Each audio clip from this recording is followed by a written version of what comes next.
Ronaldo joins Felix, অর্থাৎ Cristiano Ronaldo ফেলিক্সের সাথে যোগ দিচ্ছেন। সিরিয়াসলি এরকম একটা হেডলাইন করা হয়েছিল 2019 সালের দিকে পর্তুগিজ একটা টিভি চ্যানেলে, যখন Joao Felix was such a wonder kid, a big thing in football. এবং ক্রিস্টিয়ানো রোনালদো উনি 2019 সালে তখন নেশনস লিগের ফাইনালের জন্য রোনালদো দলের ক্যাম্পে যোগ দেন, এবং তখন wow Felix was the like focal point, মানে তাকে ঘিরে ছিল সমস্ত আগ্রহের কেন্দ্রবিন্দু ছিলেন ওয়াও ফেলিক্স, এবং তিনি সেরকমই একজন অসাধারণ একজন ফুটবলার হয়ে উঠেছিলেন ওই সময়। সেই ফেলিক্স আজকে যখন আবারও নাও এরকম একটা শিরোনাম হতেই পারে, ফেলিক্স জয়েন্স রোনালদো, বিকজ তিনি তার রোনালদোর ক্লাব আল নাসেরে যাচ্ছেন, তখন আসলে আলোচনাটা সম্পূর্ণ ভিন্ন। এখন আর তিনি মোটেই ফোকাসে নেই, বরং একেবারে ফোকাস থেকে আড়ালে চলে গেছেন এবং যাচ্ছেন। এবং এই মুভটা মাত্র 25 বছর বয়সে ইউরোপের সমস্ত অলমোস্ট এভরি টপ লিগে খেলা বিভিন্ন দেশের তিনি চলে যাচ্ছেন সৌদি আরবে। এবং এটা কি আসলে তার ক্যারিয়ারের শেষ কিনা, নাকি এটা নতুন করে রিভাইভাল হওয়ার কোনো সম্ভাবনা আছে ওয়াও ফেলিক্সের, এটা নিয়েই আসলে এই আলোচনাটা খুবই সারপ্রাইজিং এবং নানান সমালোচনা জন্ম দিচ্ছে। একজন ফিফা লাইসেন্সধারী এজেন্টও বলেই বসেছেন যে ফেলিক্স আসলে একজন মানি making machine printing something like that, যে তিনি শুধুমাত্র টাকার জন্যই খেলেন, নিজের ক্যারিয়ার অ্যাম্বিশন, ফুটবলীয় অ্যাম্বিশন আসলে কিছু নেই। কেন এরকম একটু কনফিউজিং ক্যারেক্টার বা ক্যারিয়ার হয়ে উঠলো ওয়াও ফেলিক্সের, যিনি বেনফিকার একজন প্রোডাক্ট, যিনি বেনফিকা বিতে মাত্র 16 বছর বয়সে পর্তুগিজ সেকেন্ড টায়ার ফুটবলে যার অভিষেক, 1 বছরের মাথায় চলে আসেন বেনফিকার মূল টিমে।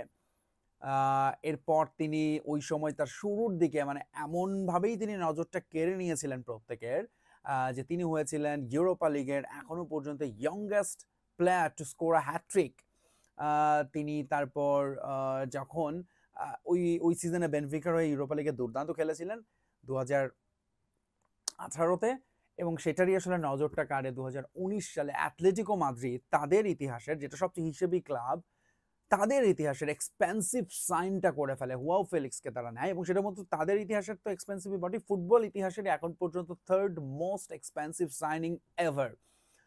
ফার্স্ট সেকেন্ড তো অবশ্যই আমরা জানি নেইমার এমবাপ্পে, পিএসজি মুভটা, এবং তারপর ওয়াও ফেলিক্সকে যখন বেনফিকাকে থেকে অ্যাটলেটিকোতে নেয় 113 মিলিয়ন পাউন্ডে, দ্যাট ওয়াজ দ্য 3rd, মানে নেইমার এমবাপ্পের পরে আসলে ওয়াও ফেলিক্স ছিলেন, এবং তিনি আসলে ওয়ার্দি ছিলেন তখন, তাকে সমস্ত ক্লাবই আসলে পেতে চাইছিল। সে সময় অ্যাটলেটিকো মাদ্রিদ একটা বিরাট বড় একটা গ্যাম্বলিং করে, ডিয়েগো সিমিওনের মতো ভীষণ হিসেবে কোচ, তিনিও আসলে ফেলিক্সকে মানে ওই জায়গার একটা নিজেকে আসলে আটকে রাখা যায় না, এরকম একটা ওয়ান্ডার কিড পেলে, যাকে আসলে মনে করে একটা লং প্রসপেক্ট, লম্বা রেসের ঘোড়া। ওয়াও ফেলিক্স ওই সিজন আসলে কি করেছিলেন, বেনফিকার হয়ে 15টা গোল করেছিলেন, 9টা অ্যাসিস্ট ছিল তার, প্লেয়ার অফ দ্য সিজন হয়েছিলেন, এবং সবকিছু মিলিয়ে তিনি ইউরোপা লিগের টিম অফ দ্য ইউরোপা লিগের ওই সিজনে হয়েছিলেন। কিন্তু ওই যে 15টা গোল তিনি করেছিলেন বেনফিকার, এরপরে তিনি অ্যাটলেটিকো মাদ্রিদে এসেছেন, রেকর্ড সাইনিং যেটা বললাম, যেটা বেনফিকার ইতিহাসের রেকর্ড ট্রান্সফার, মানে হাইয়েস্ট ট্রান্সফার এভার, অ্যাটলেটিকোর ইতিহাসের হাইয়েস্ট সাইনিং এভার, এবং তারা তাকে যখন নেয় তারা তখন 4th হাইয়েস্ট সাইনিংটাও ট্রান্সফারটা করে ফেলে, সেটা ছিল হচ্ছে আঁতোয়া গ্রিজম্যানের ক্ষেত্রে। গ্রিজম্যানকে তারা তখন বার্সেলোনায় চলে যায়, এবং সেটাও 107 মিলিয়ন পাউন্ডে, এবং সেটা এখন পর্যন্ত 4র্থ সর্বোচ্চ অ্যাটলেটিকো থেকে বার্সেলোনায় যাওয়া গ্রিজম্যানের। তিনি আসলে যেটা বলছিলাম 15টা গোল করেছিলেন বেনফিকার হয়ে এক সিজনে, সেটাই তার হায়েস্ট। এরপর এই 2025 সাল এখন পর্যন্ত এতগুলো সিজন তিনি কখনোই এক সিজনে 10টার বেশি গোল করতে পারেননি কোনো ক্লাবের হয়ে, দ্যাট ইজ হিজ হায়েস্ট। এর বাইরে নানান আলোচনা, সমালোচনা, ইনজুরি ওয়াও ফেলিক্সকে আসলে কক্ষচ্যুত করেছে। কিন্তু এগেন আল নাসেরে যাচ্ছেন, তার আইডল রোনালদোর সঙ্গে জুটি বাঁধবেন, খেলবেন, সেটা আসলে তার ক্যারিয়ার নতুন করে রিভাইভ করতে পারে কিনা, সেই আলোচনার আগে আমরা একটু ওয়াও ফেলিক্সের যাত্রাটা একটু আপনাদের জানাতে চাই এবং দেখতে চাই। বেনফিকার পরে তিনি যখন অ্যাটলেটিকো মাদ্রিদে যান, অ্যাটলেটিকো মাদ্রিদে আসলে গিয়েই তিনি একটা ভেজাল পাকিয়ে বসেন, এবং ক্যারিয়ারের এই ভেজালগুলো তো সবসময় চলেছে। সেটা হচ্ছে ডিয়েগো সিমিওনে, যিনি সেখানে 2011 সাল থেকে কোচ, সর্বা সিমিওনের কথাই শেষ কথা অ্যাটলেটিকো মাদ্রিদে, not even the director, owner, কেউই আসলে সিমিওনের উপর কথা বলে না।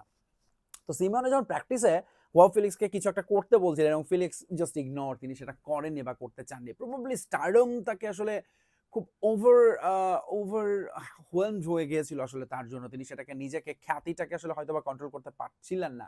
তো সিমনের কথা শোনেননি, সিমিওনের সঙ্গে এটা নিয়ে তার একটা মনোমালিন্য তৈরি হয় এবং এই অম্লমধুর সম্পর্ক তার অ্যাটলেটিকো মাদ্রিদে ওই সিজন, প্রথম সিজন থেকে পুরোটা সময় জুড়ে আসলে তার ক্যারিয়ারে তিনি যে 4 বছর সেখানে ছিলেন অলমোস্ট একই রকমভাবে আসলে তার কেটেছে।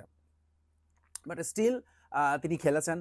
তার দলগত কিছু সাফল্য আছে, ব্যক্তিগত কিছু সাফল্যও আছে। কিন্তু সিমিওনের সঙ্গে তার সম্পর্কটা ভালো হয়নি এবং নানা কারণে খবর হয়েছে। যদিও শেষ পর্যন্ত কিন্তু তিনি সেই কাজই করেছেন যেটা সিমিওন তাকে করতে বলেছেন। কিন্তু শুধু ওই যে একটা নিজেকে কন্ট্রোল করতে না পারার একটা ব্যাপার আছে আসলে তার মধ্যে, ওয়াও ফেলিক্সের মধ্যে।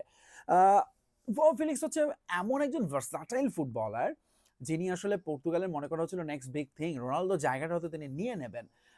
কারণ হচ্ছে তিনি একই সাথে যেরকম উইঙ্গার হিসেবে খেলতে পারতেন, ক্যারিয়ারের বড় একটা সময় তিনি স্ট্রাইকার এবং সেকেন্ড স্ট্রাইকার হিসেবে খেলেছেন। আবার হচ্ছে একই সাথে তিনি কখনো কখনো অ্যাটাকিং মিডফিল্ডার হিসেবেও খেলতে পারেন এবং সবচেয়ে ইম্পর্টেন্ট তার সম্পর্কে যেটা বলা হয় যে ফুটবলাররা সাধারণত উইথ দ্য বল তো দুর্দান্তই হয়ে থাকেন, বাট উইদাউট দ্য বল ফিলিক্সের ইম্প্যাক্ট মাঠে সব সময় চোখে পড়তো। সো অ্যাটলেটিকো মাদ্রিদ থেকে যখন তিনি প্রায় 3.5 সিজনের মতো ছিলেন এবং একটা লা লিগা জিতেছেন, যদিও তিনি খুব বেশি ফার্স্ট 11-এ সেই সিজনে খেলেননি, পরের সিজনেও তিনি আসলে দল হিসেবে অ্যাটলেটিকো মাদ্রিদ ব্যর্থ হলেও সেই সিজনের সেরা ফুটবলার আবার হয়েছিলেন ওয়াও ফেলিক্স। দারুণ একটা সিজন কাটিয়েছিলেন তিনি 2022 সালের দিকে। কিন্তু তারপর আসলে সিমিওনের সঙ্গে সম্পর্কটাও খারাপ হয়। তো এক পর্যায়ে ক্লাবও মনে করে তাকে এত টাকা দিয়ে ইনভেস্ট করার পর সে আউটপুটটা তার কাছ থেকে আসছে না, তখন আসলে তারা তাকে লোনে পাঠানোর একটা সিদ্ধান্ত নেয় এবং সেটা তখন চলে যায় ইংলিশ ক্লাব চেলসির কাছে তিনি।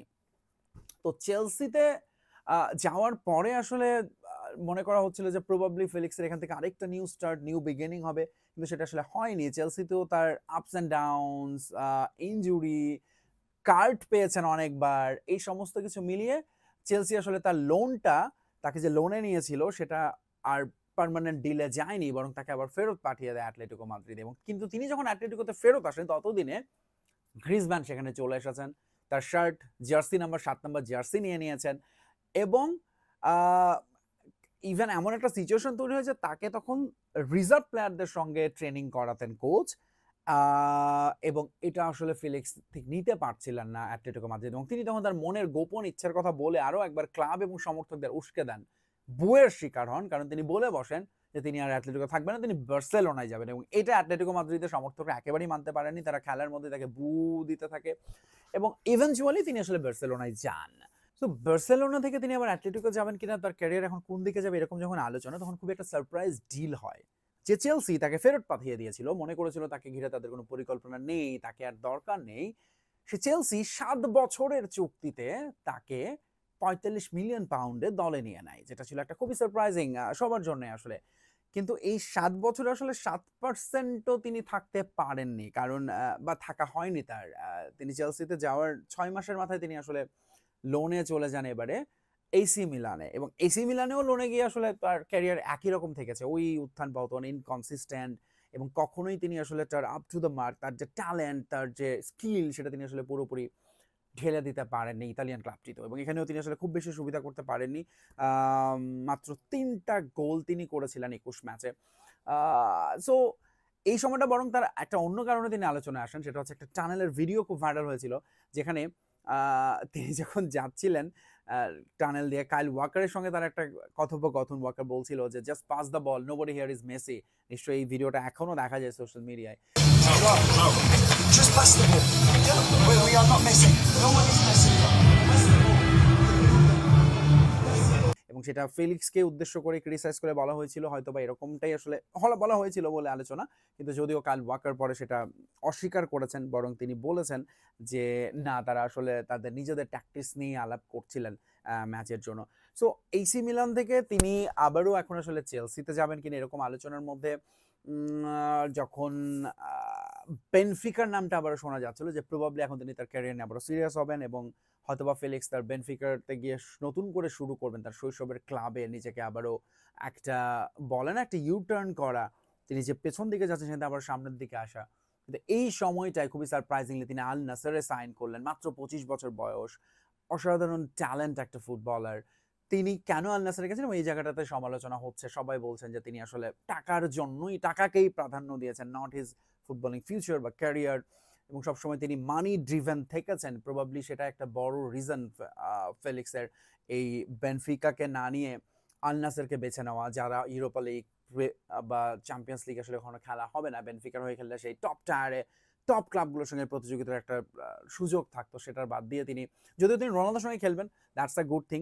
রোনালদো আল নাসের ভক্তদের জন্য এবং রোনালদো ভক্তদের জন্য রোনালদো ফেলিক্স জুটি আবারও দেখা যাবে ন্যাশনাল টিমের বাইরেও, সেটা অবশ্যই তাকে হেল্প করবে তার আইডল শৈশবের। তবে এইটার পাশাপাশি এটা থেকে তিনি আসলে আবারও তার যে চুক্তির সেটা ম্যাচ শেষে তিনি আবারও ইউরোপে ফেরত আসতে পারবেন কিনা, নাকি এখানেই তার ক্যারিয়ারটা শেষ করবেন, এই প্রশ্নটা আসলে ভবিষ্যতের জন্য তোলা থাকছে।